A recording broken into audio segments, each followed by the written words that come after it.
ফুলবানু, ও ফুলবানু, ওঠো। আরে কি কাণ্ড, আমাদের কম্বলটা কই? কি হয়েছে সাত সকালে এত চিল্লাচ্ছ কেন? ওফ কি ঠান্ডা! কম্বল কই? আমি তো ভালো করে গায়ে জড়িয়ে শুয়েছিলাম। আমি কি মিথ্যা বলছেন নাকি? দেখো, আমাদের গায়ে শুধু একটা পাতলা কাঁথা, কম্বলটা হাওয়া। ঘরের দরজা তো ভেতর থেকে বন্ধ, তাহলে কম্বল গেল কই?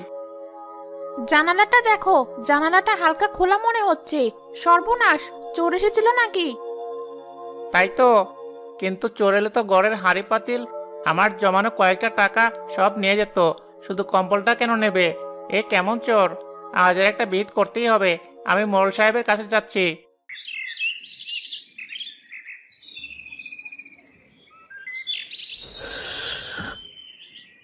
আকাশ ভাই, তোমার মুখটা এমন শুকনো কেন? সকাল সকাল বউয়ের সাথে ঝগড়া করেছো নাকি? আর বলিস না বদলো, মেজাজটা খারাপ হয়ে আছে। কাল রাতে ঘর থেকে কম্বল চুরি হয়ে গেছে। কি বলছো? তোমারও? আমার তো পরশু রাতে গেছে। আমি তো ভেবেছিলাম আমার বউ বাপের বাড়ি যাওয়ার সময় ভুল করে নিয়ে গেছে। সে কি? আমার মামার বাড়ির পাশের গ্রামে তাদেরও নাকি একই অবস্থা, শুধু কম্বল চুরি যাচ্ছে। ভাই, আমার গত পরশু রাতে কেনা নতুন কম্বলটা গায়েব। একদম নতুন লাল রঙের কম্বল। আমার তো বুক ফেটে কান্না আসছে। আপনারও? তাহলে তো এটা কোনো সাধারণ ঘটনা না, গ্রামে নিশ্চয় কোনো বড় চোরের দল ঢুকেছে। চোরের দল হলে তো ঘরের অন্য কিছুও নিত। আমার সব গহনা তো ঘরেই ছিল, কিছুই নেয়নি। আমার তো মনে হয় এটা কোনো অলৌকিক কাণ্ড। নির্ঘাত কোনো বদ জিনের নজর পড়েছে আমাদের গ্রামের ওপর। ঠিকই বলেছেন নসিমন চাচি। সাধারণ চোরের এত সাহস হয় না যে ঘুমন্ত মানুষের গা থেকে কম্বল টেনে নেবে। গা কেমন চমচম করছে। চলো সবাই, আর দেরি করা ঠিক হবে না। সবাই মিলে মোড়ল সাহেবের কাছে যেতে হবে। তিনি এর একটা সমাধান নিশ্চয়ই বের করবেন।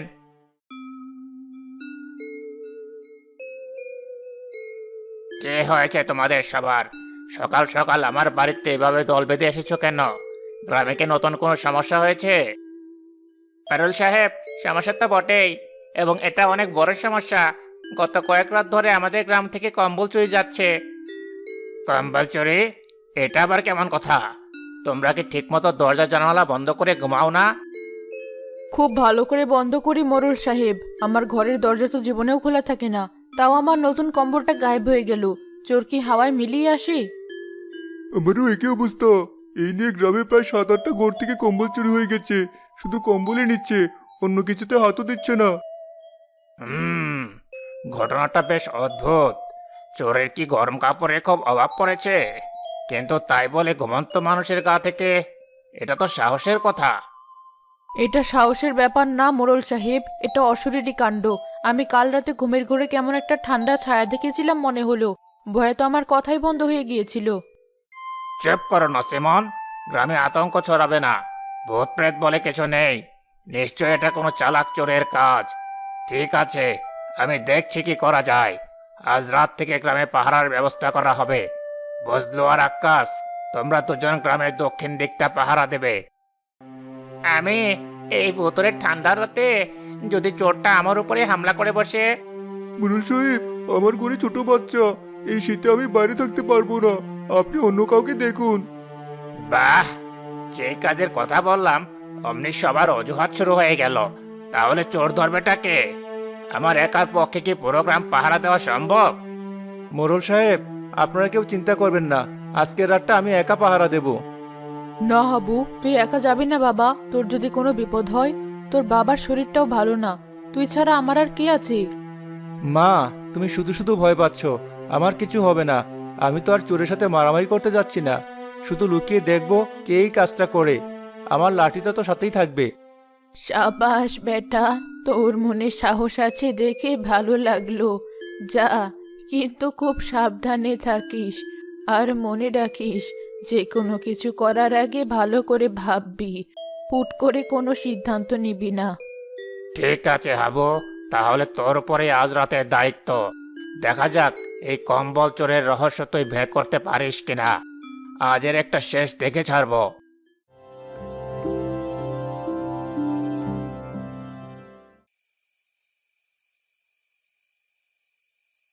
বাবা, এই দুধটুকু খেয়ে যা, শরীরে বল পাবি।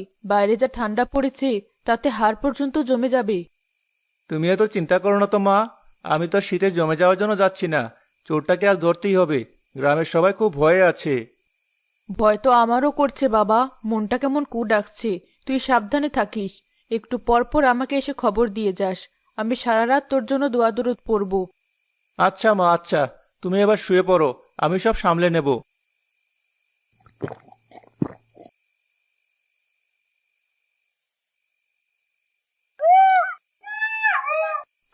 রাত তো অর্ধেক হয়ে গেল, চোরের তো কোনো নামগন্ধও নেই। বেটা কি আজ আর আসবে না, নাকি আমার আসার খবর পেয়ে পালিয়েছে? উফ, কি ঠান্ডা, হাত পা সব জমে যাচ্ছে। হাবু কান খাড়া করে রাখে। ঝিঝি পোকার ডাক আর মাঝে মাঝে শিয়ালের হুক্কা হওয়া ডাক ছাড়া আর কোনো শব্দ নেই। ঘুমের ভাব কাটানোর জন্য সে উঠে একটু পায়চারি করতে শুরু করে। না, আর পারা যাচ্ছে না, ঘুমটা লেগেই যাচ্ছে। চোর বেটাও কি আমার মতো ঘুমিয়ে পড়লো?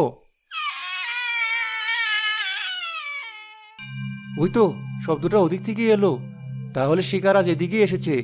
দাঁড়া বেটা, আজ তোকে হাতে নাতে ধরবো। হাবু পা টিপে টিপে শব্দের উৎস লক্ষ্য করে এগোতে থাকে। এ কি, এই তো কোনো মানুষ নয়, একটা লম্বা ছায়ামূর্তির মতো। কিন্তু ওটা করছেটা কি?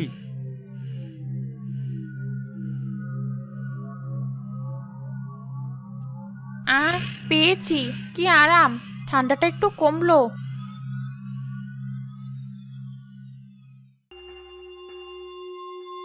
এই, কে তুই? যেখানে আছিস সেখানে দাঁড়া। তীব্র আলো চোখে পড়তে কম্বল দিয়ে নিজের মুখ ঢাকার চেষ্টা করে সে। টর্চের আলোয় তার চেহারা স্পষ্ট হয়ে ওঠে। ধবধবে ফ্যাকাশে চামড়া আর লম্বা অবিন্যস্ত চুল, কিন্তু তার চেহারায় ভয়ঙ্কর কোনো ছাপ নেই, বরং আছে রাজ্যের অসহায়ত্ব আর ভয়। আর সে ঠকঠক করে কাঁপছে, যেন এই মাত্র বরফ জল থেকে উঠে এসেছে।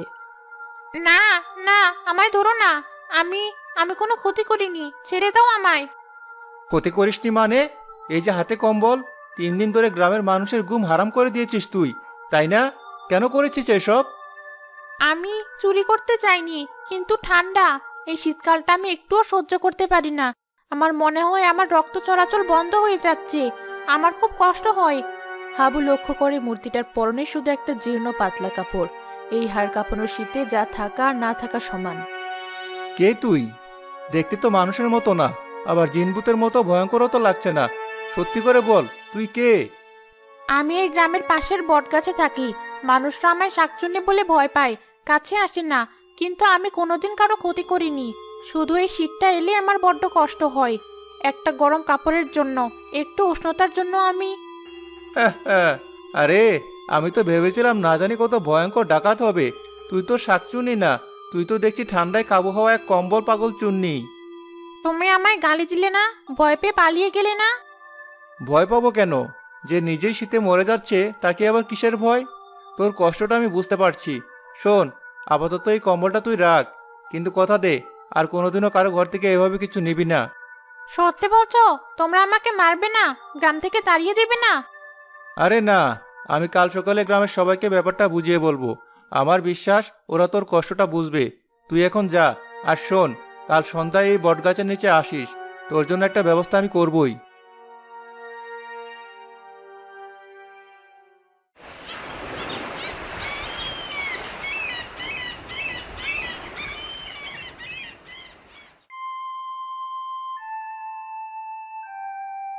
কে হলো হাবু?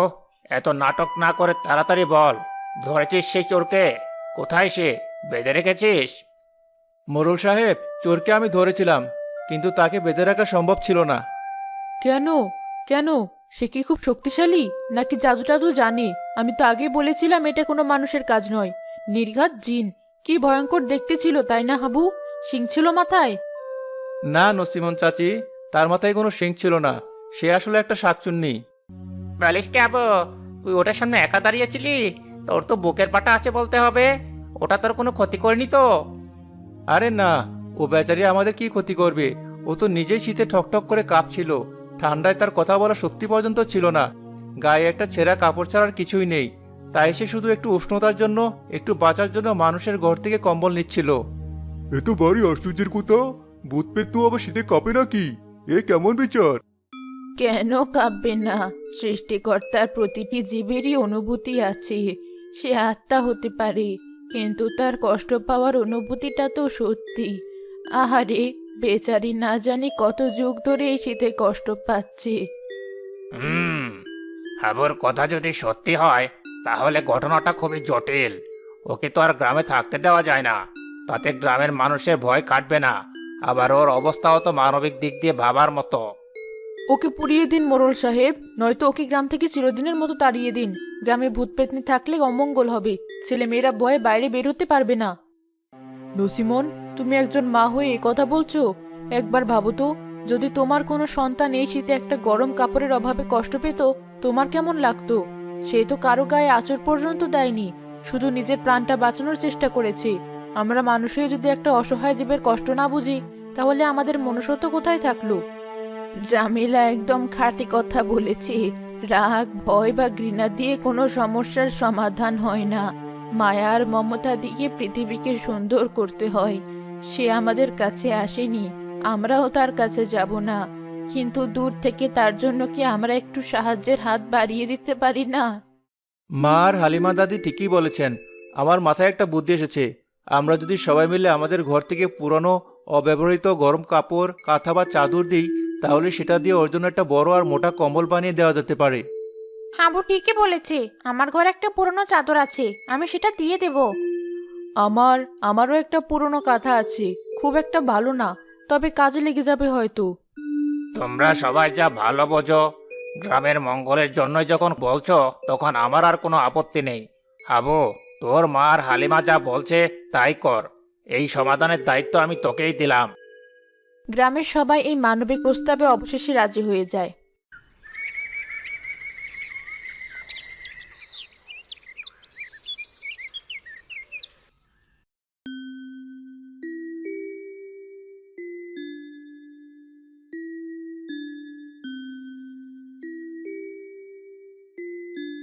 সবাই নিজেদের সেরা জিনিসটা এনেছে দেখছি, আমাদের ছায়ার জন্য আর শীতের কষ্ট থাকবে না। যে জিনিস মায়া দিয়ে তৈরি হয় তার রঙই আলাদা হয় জামিলা। এই কম্বলটা শুধু সুতো দিয়ে নয়, আমাদের সবার ভালোবাসা দিয়ে বোনা হবে। হালিমা আপা, এই রঙিন কাপড়টা মাঝখানে দিলে কেমন হয়? দেখতে সুন্দর লাগবে। বেচারি হয়তো জীবনে কোনোদিন রঙিন কিছু পায়নি। নসিমন চাচির দেখি এখন দরদ উতলে পড়ছে। 2 দিন আগেও তো আপনি ওকে পোড়ানোর কথা বলছিলেন। আরে ধুর, তখন তো ভয় পেয়ে বলেছিলাম। এখন ওর কষ্টটা বুঝতে পারছি। একা একা জঙ্গলে থাকে, শীতে কাঁপে। আহারে, 2 দিন ধরে চলে সেই বিশাল কর্মযজ্ঞ। গ্রামের মহিলারা একসাথে বসে গল্প করতে করতে হাসি ঠাট্টার মাধ্যমে একটা বিশাল রঙিন এবং অবিশ্বাস্য মোটা একটা কম্বল তৈরি করে ফেলে।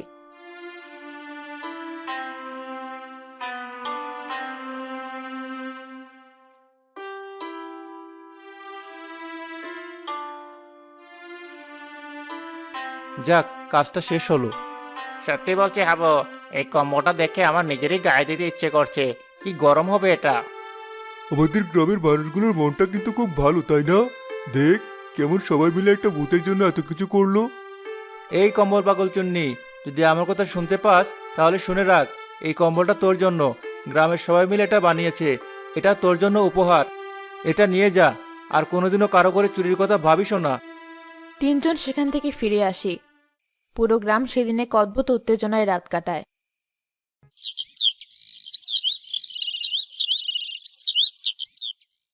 হাবু আর গ্রামের কয়েকজন মিলে বটগাছের নিচে গিয়ে দেখে কম্বলটা সেখানে নেই, কিন্তু তার জায়গায় পড়ে আছে কয়েকটি বুনো ফুল।